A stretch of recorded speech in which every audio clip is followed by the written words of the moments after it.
UAE versus West Indies का तीसरा और फाइनल मुकाबला भी कहीं ना कहीं वेस्ट इंडीज़ ने अपने नाम कर इस सीरीज़ को 3-0 से कहीं ना कहीं क्लीन स्वीप कर दिया यूएई के खिलाफ। अगर हम देखें, जी हाँ, पहले नीदरलैंड्स के खिलाफ जो सीरीज़ जीत की थी cricket world cup super league में, और उसके बाद अब यूएई के खिलाफ उनके घर में जाकर उनको 3-0 से यहाँ पर मात दी है। यानी वो स्टेटमेंट वापस से कहीं ना कहीं एक स्टैम्प मार देती है कि वो अपने बैड फेस में, जो कि हमने आपके सामने कहा ही था इस शुरू में भी, इस सीरीज़ के शुरू होने के पहले भी आपने आपके सामने कहा था कि वो अपने बैड फेस में भी एसोसिएट्स के सामने बिल्कुल भी वो कमज़ोर है या बिल्कुल ख़राब है। इस चीज़ की गलतफहमी बिल्कुल भी मत रही है। जब वो उतरेंगे मैदान पर तो डेफिनेटली एशेट्स के सामने डेफिनेटली वो एक अलग ही स्ट्रॉन्गर टीम नज़र आएगी, भले वो अपने जोन में कितने भी ज़्यादा ख़राब दौर से गुजर रहे हैं। और रिजल्ट फिर से आपके सामने है, नीदरलैंड्स के खिलाफ 3-0, यूएई के खिलाफ 3-0, और यहाँ पर पूरी तरह से कंप्लीट वाइट वॉश कर दी। जबकि तीसरे मैच में उन्होंने एक तो ऑलरेडी ही वो 4-5 प्लेयरों को इस पूरे स्क्वाड में रेस्ट दे चुके थे,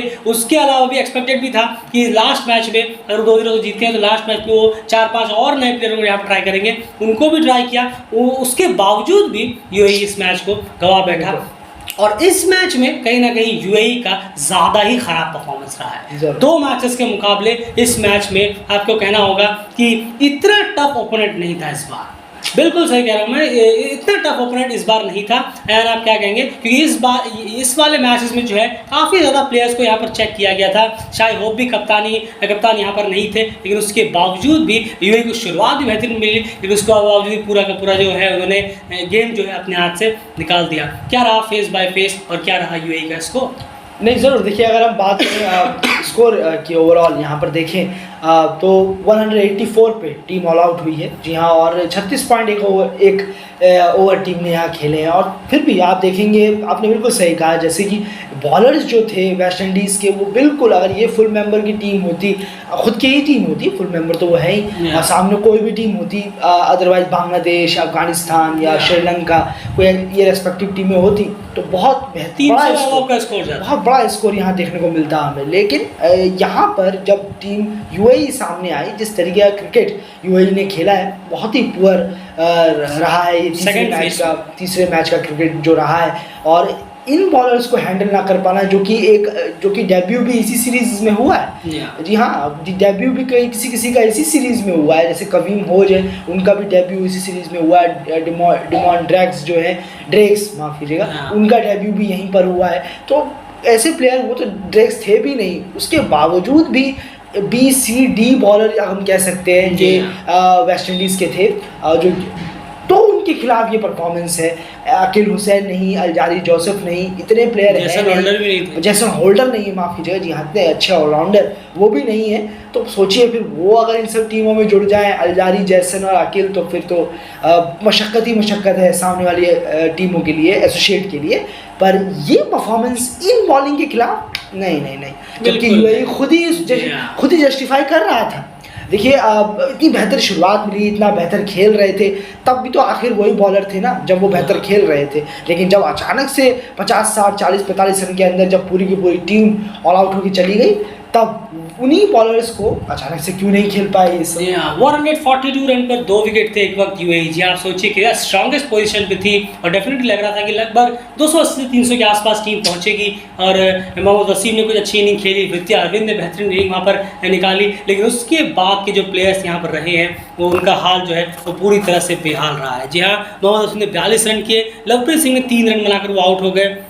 वृत्ति अरविंद ने 70 रन की इनिंग खेली है। वृत्ति अरविंद का ये जो सीरीज़ गई है, कुछ अच्छी गई है, बेहतर गई है आप कह सकते हैं। रमीज शहजाद को शुरुआत मिली, उन्होंने अपना विकेट गंवा दिया। 27 रन 40 बॉलों में उन्होंने बनाए, बहुत अच्छी इनिंग उनको आप कह सकते हैं कि एक स्टार्ट मिल गया था। 2 सिक्सेस भी उन्होंने लगा दिए थे, लेकिन कहीं ना कहीं वो कॉटन बोल्ड आउट हो गए। उसके बाद एथन डिसूजा की बात करें, आज इनका डेब्यू था, 6 रन बनाकर आउट हुए। रोहन मुस्तफ़ा की वही पुरानी कहानी, 23 बॉलों में 5 रन। आप सोचिए क्या बेहतरीन प्लेटफॉर्म मिला था आज वृत्ति अरविंद और मोहम्मद वसीम और रमीज शहजाद ने जो क्रिएट करके दिया था अपने लोअर मिडिल ऑर्डर और लोअर ऑर्डर्स के लिए, लेकिन उन्होंने वापस से वही करके दिखाया जो वो लगातार कर रहे हैं, पूरे पे पानी फेर रहा है। आज फिर से लोअर ऑर्डर पूरी तरह से फ्लॉप रहा। नहीं, ज़रूर देखिए, यहाँ पर एक चीज़ ज़रूर है कि एक कहना ज़रूर चाहूँगा कि वृत्ति अरविंद को रनिंग बिटवीन द विकेट में थोड़ा ध्यान देने की ज़रूरत है।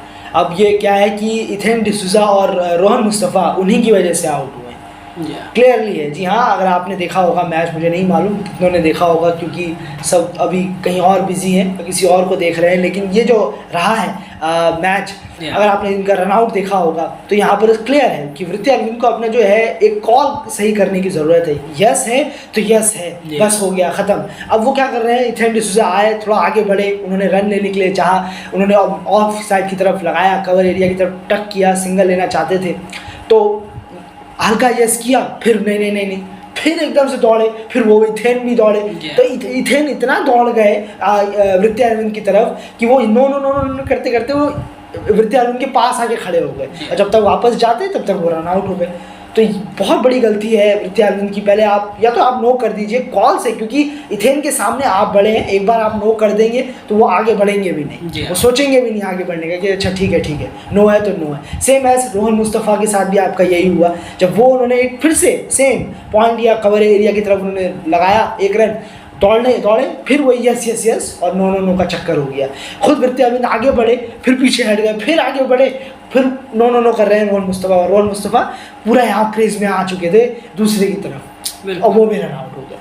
तो ये बहुत ज़्यादा, ये इतने बड़े एक लेवल पर आकर ये आप लगता होगा ये सब बहुत छोटी छोटी चीज़ें हैं, इससे क्या फ़र्क पड़ेगा, इससे बहुत फ़र्क पड़ता है। विकेट गंवाया ना, मैच हार गए ना, हम किस पोजीशन से किस पोजीशन पे पहुंच गए ये देख लिया ना। एक मैच जीतने का शायद मौका बनता, लेकिन वो भी गंवा दिया, 2 विकेट गंवा कर। उसके बाद अयान खान को भी थोड़ा सा अपनी बैटिंग में ध्यान देने की जरूरत है। ये हम लगातार कह भी रहे हैं, बॉलिंग में बहुत अच्छे हैं, लेकिन बैटिंग में अभी भी बहुत काम करने की जरूरत है, क्योंकि जब आपके सामने बड़ा टेस्ट होता है तब आपकी बैटिंग की टेस्टिंग ज़्यादा अच्छी होती है, उस पर आप पूरी तरह से फेल हुए हैं तीनों ही मैचेस मिलाकर अगर हम बात करें। बिल्कुल, और इतने अच्छे एक आध इन्होंने इनिंग खेली है वहाँ, अच्छे 50s बनाई हैं, लेकिन थोड़ा सा कंटिन्यूटी लाएं, थोड़ा इतना 5 रन 6 रन टीम 40 ओवर में ऑल आउट हो जा रही है तो उसमें आपका कंट्रीब्यूशन नहीं है। थोड़ा सा अपने आप को, बॉलिंग ऑलराउंडर हैं आप तो समझो बैटिंग से भी कंट्रीब्यूट करना शुरू करें अब, क्योंकि आज की नीड है ही। और ऊपर से अगर आप नहीं होते तो चलिए कोई बात नहीं, टेलेंडर की लिस्ट में आ जाते हैं, लेकिन आप बॉलिंग ऑलराउंडर हैं तो फिर अपना बैटिंग का बहुत इंप्रूव करने की ज़रूरत है, बहुत ज़्यादा इंप्रूव करने की ज़रूरत है। बिल्कुल, और आज नासिर आज 13 रन बनाकर सिर्फ और सिर्फ आउट हो गए, लेकिन उससे पहले उन्होंने 2 हाफ सेंचुरी जरूर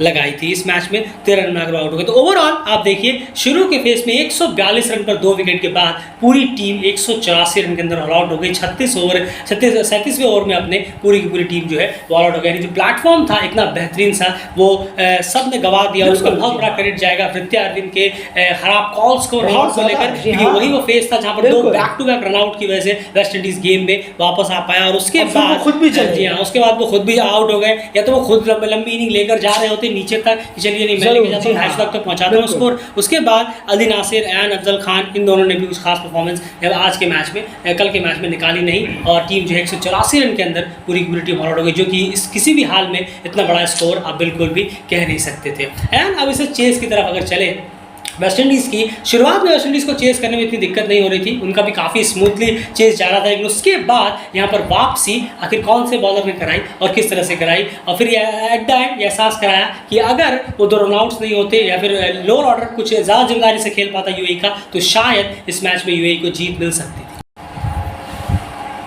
जी हाँ, ज़रूर। तो बॉलिंग काफ़ी बेटर हुई है यहाँ पर, लेकिन थोड़ा सा इस स्कोर को डिफेंड करने के लिए जो बॉलिंग चाहिए, एक बहुत बेहतरीन थोड़ा इकोनॉमिकल के साथ विकेट लेना, सबका कंट्रीब्यूशन। तो यहाँ पर कुछ विकेट निकाल रहे हैं, जैसे अयान खान है, उन्होंने अच्छी बॉलिंग कराई थी, 40 रन देकर 2 विकेट निकाले। कार्तिक मैयप्पन ने रन भी लुटाए हैं। उसके बाद आप देखेंगे मोहम्मद जवादुल्ला, उन्होंने भी रन दिए हैं। तो यहाँ पर थोड़ा विकेट्स की जो तेज़ी थी वो बहुत कम थी, और रन्स की जो तेज़ी थी वो काफ़ी ज़्यादा थी। बिल्कुल, तो रन जिस स्पीड से दिए हैं उस स्पीड से अगर थोड़ा सा विकेट भी निकालने की कोशिश करते तो यहाँ ज़रूर वेस्ट इंडीज़ जो है प्रेशर में आती और अपना गेम जो है वो बिगाड़ देती। लेकिन छोटी छोटी पार्टनरशिप्स वेस्ट इंडीज़ की होती रही, और इससे वेस्ट इंडीज़ को काफ़ी फ़ायदा हुआ, क्योंकि टारगेट भी इतना बड़ा था नहीं। बिल्कुल, तो कहीं ना कहीं स्कोर जो है वो काफ़ी ज़्यादा कम रह गया एट द एंड, जब बॉलर्स ने जितने उसमें कोशिश थी वापसी कराने की पूरी कोशिश ज़रूर की है। तो यहाँ पर इसी के साथ 3-0 से वेस्ट इंडीज़ ने इस सीरीज़ को जीती, और यूएई के खिलाफ क्लीन स्वीप कर प्रैक्टिस की लिहाज से देखें तो यूएई की भी अच्छी प्रैक्टिस हुई है, वेस्ट इंडीज़ की भी अच्छी प्रैक्टिस हुई है, और अब वो वर्ल्ड कप क्वालिफायर में खेलने के लिए पूरी तरह से तैयार है। देखना होगा कि वर्ल्ड कप क्वालिफायर से पहले 2 वार्म अप गेम्स भी हैं, उसमें किस तरह से परफॉर्मेंस करती हैं ये दोनों टीमें। फिलहाल इस एनालिसिस में इतना ही। बने रहिए चैनल के साथ, सारी अपडेट्स और एनालिसिस आपको यहाँ पर लगातार मिलती रहेंगी। बाय।